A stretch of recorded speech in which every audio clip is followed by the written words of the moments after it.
আসসালামু আলাইকুম প্রিয় দর্শক, মুরাদনগরে একজন সংখ্যালঘু হিন্দু গৃহবধূকে ধর্ষণ এবং তারপর তার ভিডিও সোশ্যাল মিডিয়ায় ছড়িয়ে দেওয়া, এই যে বড় দুটো অপরাধ, এটাকে কেন্দ্র করে এই মুহূর্তে সারা দেশে তোলপাড় হচ্ছে। মানুষ এর বিচার চাচ্ছে, আমরাও বিচার চাচ্ছি এবং আমরা দৃষ্টান্তমূলক সাজা দাবি করছি। কিন্তু আমার দুঃখটা এখানে যে এই ধরনের একটা অমানবিক একটা অপরাধ সংঘটিত হওয়ার পর সবাই যেখানে এর বিচার নিয়ে সোচ্চার হবে, সেখানে আমরা দেখছি কিছু কিছু লোককে এটাকে নিয়ে রাজনীতি করতে। এই জায়গাটা হলো আমাদের এই দেশের, এই জাতির রাজনীতিবিদ অথবা ক্ষমতাসীন অথবা যারা ক্ষমতায় যেতে আগ্রহী, তাদের মধ্যে যে কি বিপুল সংকীর্ণতা বিরাজ করে, সেটা যেন দগদগে ঘার মতো এখন আমাদের সামনে উন্মোচিত হয়েছে। আমি আপনাকে ঘটনাটা আপনাদেরকে আরও একবার ডিটেল না হয় বলি, একটু শুরু থেকেই বলি। মূল ঘটনাটা হলো যে এই মুরাদনগরে এই হিন্দু পরিবারটি, এক ভদ্রলোক, তার নাম হলো ফজর আলী, তার কাছ থেকে 50,000 টাকা নিয়েছিল। বিনিময়ে তারা টাকার সঙ্গে 4,000 টাকা সুদ দিবে এই শর্তে। কদিন আগে ফজর আলী গিয়েছিল, টাকা ফেরত চেয়েছে, তারা কয়েকদিন সময় চেয়েছে।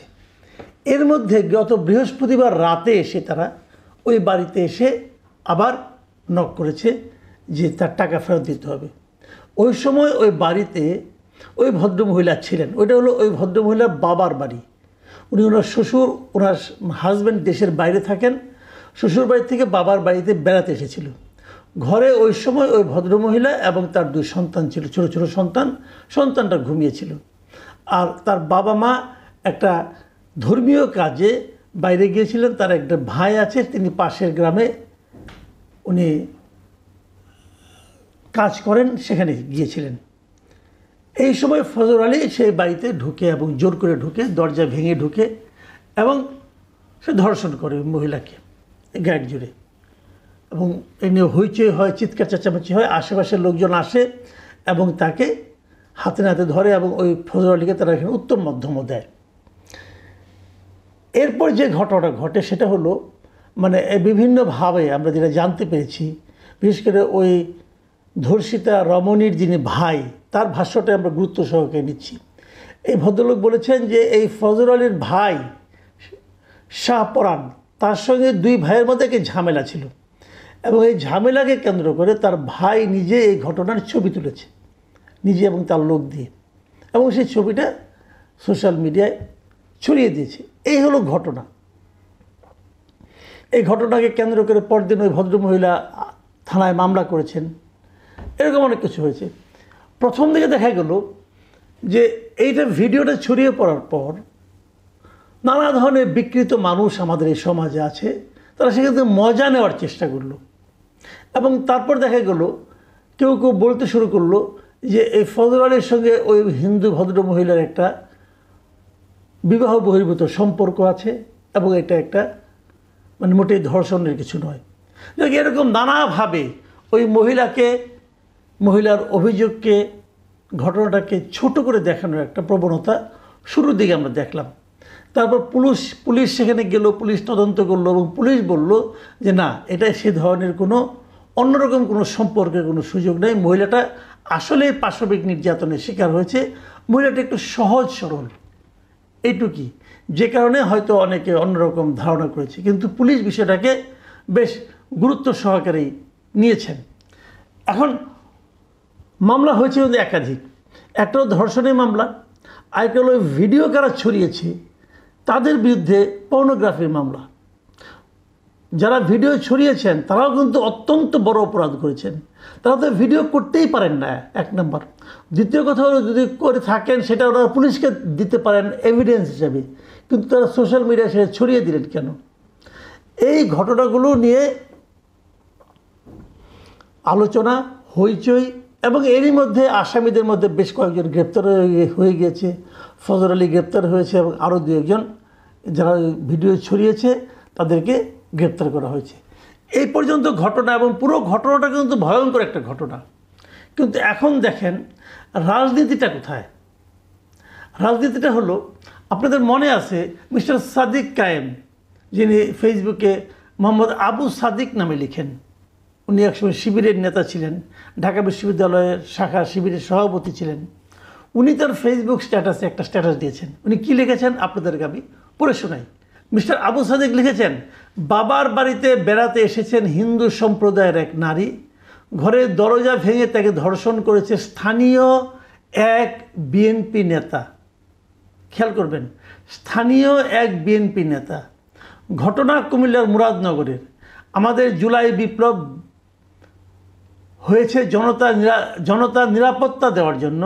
নির্যাতিত বোনটির কাছে এখন কি জবাব দিব আমরা? 5ই আগস্টের পর থেকে বিএনপি, ছাত্রদল এবং যুবদলের বিরুদ্ধে এত বেশি ধর্ষণের অভিযোগ এসেছে যে এসব ঘটনাকে আমরা এখন আর বিচ্ছিন্ন বলার সুযোগ নেই। ক্ষমতায় যাওয়ার পূর্বেই দলটি পুরোপুরি নিয়ন্ত্রণহীন হয়ে পড়েছে। খোদ পার্টি চেয়ারম্যানও সম্ভবত আর নেতাকর্মীদের উপর নিয়ন্ত্রণ ধরে রাখতে পারছেন না। ক্ষমতা পেলে তখন এই নেতাকর্মীদের নিয়ন্ত্রণ করবেন কিভাবে? এটা আমি যখন পেয়েছি তখন পর্যন্ত এখানে 5100 কমেন্ট পড়েছে এবং 1700 ব্যক্তি এটাকে শেয়ার করেছে। মানে এটা বিপুল জায়গায় ছড়িয়ে গেছে। এর মধ্যে আরও কত কি হয়েছে আমি বলতে পারবো না। কিন্তু প্রশ্নটা হলো, উনি কি করে বুঝলেন যে স্থানীয় বিএনপি নেতা এই ঘটনা ঘটিয়েছে?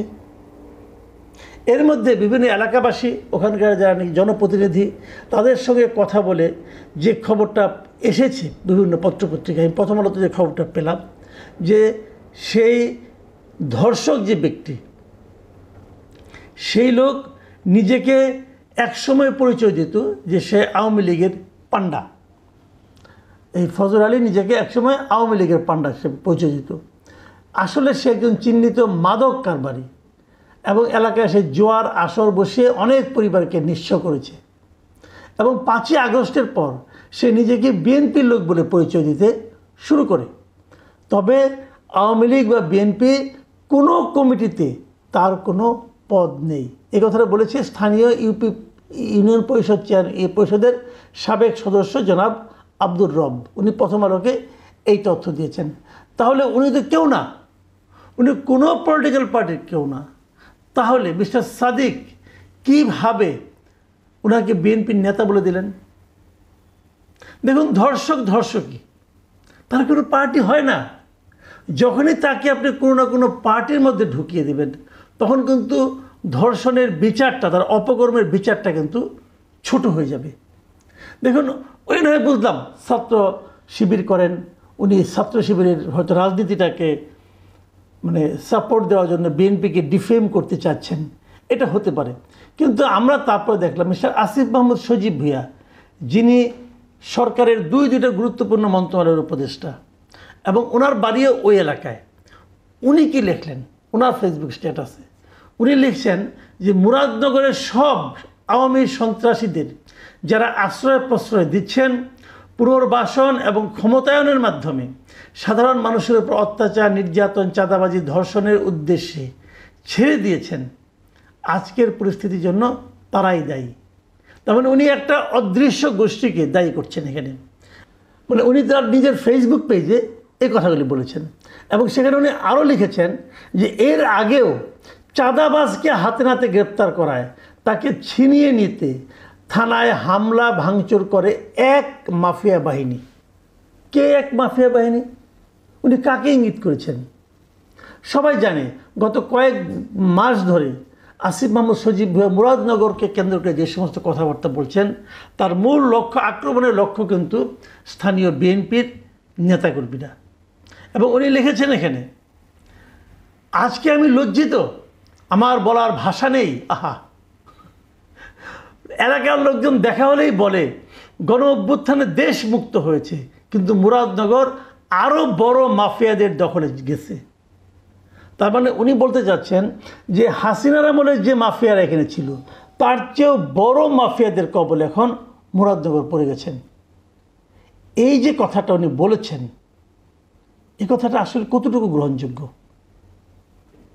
নাকি এটা কেবল দলীয় স্বার্থের জন্য বলেছেন? উনি একটা দলকে উনি নিজেও নির্বাচন করতে চান বলে আমরা শুনেছি, এবং ওই নির্বাচন করতে চাওয়ার ক্ষেত্রে ওনার যারা সবচেয়ে বড় প্রতিদ্বন্দ্বী মনে করেন উনি, তাদেরকে বেইজ্জতি করতে, তাদেরকে সামাজিকভাবে হেয় প্রতিপন্ন করতে উনি কিন্তু ধর্ষণের মতো একটা ঘটনাকে কিন্তু রাজনীতির মধ্যে ঢুকিয়ে দিচ্ছেন। এটা কেন? উনি যখন সরকারে থাকেন তখন তো এটা ভয়ঙ্কর। ওনারা যদি এই ধরনের কথা উনি বলেন তাহলে সে কথার কী জবাব আছে? দেখুন, পুলিশ কিন্তু প্রেস রিলিজ দিয়েছে। পুলিশ যেটা বলেছে যে তারা মামলা করেছে এবং সেই মামলা করে তারা তাদেরকে ধরার চেষ্টা করছে। এর মধ্যে 3 জনকে ধরাও হয়েছে, গ্রেফতার করা হয়েছে, এগুলি উনি বলেছেন। বিএনপির যিনি মহাসচিব আছেন মির্জা ফখরুল ইসলাম আলমগীর, উনি এরই মধ্যে এই উপদেষ্টা আসিফ মাহমুদ সজীব ভুঁইয়ার বক্তব্যের তীব্র প্রতিবাদও করেছেন এবং তিনি বলেছেন ওই এলাকার একজন উপদেষ্টা নিজের স্বার্থসিদ্ধির জন্য মুরাদনগরে ক্রমাগত ক্ষমতার অপব্যবহার করে যাচ্ছেন। দুষ্কৃতিকারীরা আশকারা পেয়ে সমাজবিরোধী নানা অপকর্মে মেতে উঠেছে। এক্ষেত্রে তারা দেশ বিদেশ থেকে অবিরাম মদত পাচ্ছে। উপদেষ্টা যদি জনসেবার চেয়ে আত্মসেবাতেই ব্যস্ত থাকেন তাহলে এলাকায় শান্তি বিঘ্নিত হবে। মুরাদনগরের বাসিন্দা উপদেষ্টা হওয়ার পর থেকেই আওয়ামী এমপিদের মতো এলাকায় আধিপত্য ও প্রভাব বিস্তারে ব্যস্ত রয়েছেন। মির্জা ফখরুল ইসলাম আলমগীর কিন্তু এলোমেলো লোক নন। উনি যখন এই ধরনের কোনো একটা কমেন্ট করেন সেটাকে অবশ্যই গুরুত্ব দিতে হবে। আমরা দেখেছি এই সরকারের এই পার্টিকুলারলি এই উপদেষ্টাকে নিয়ে এরই মধ্যে বিএনপির সঙ্গে তাদের একটা বিরোধ, এবং সেটা আমরা ঢাকা দক্ষিণ সিটি কর্পোরেশনের মেয়রকে শপথ পড়ানো নিয়েও দেখেছি। আমি মনে করি এই ধরনের রাজনীতি দেশের আইনের শাসন প্রতিষ্ঠার ক্ষেত্রে একটা বড় ধরনের প্রতিবন্ধকতা তৈরি করে, যা নাকি আসিফ মাহমুদ সজীব ভুঁইয়া ক্রমাগত অনবরত বিরতিহীনভাবে করে চলেছেন এবং ডক্টর ইউনূসের সরকার সেটাকে প্রশ্রয় দিয়ে চলেছেন। এই সরকারের উপর একটা বড় দায়িত্ব আগামীতে রয়েছে, একটা নির্বাচন করা। কিভাবে সম্ভব হবে যদি তাদের একজন উপদেষ্টা এতটা পক্ষপাতদুষ্ট হন?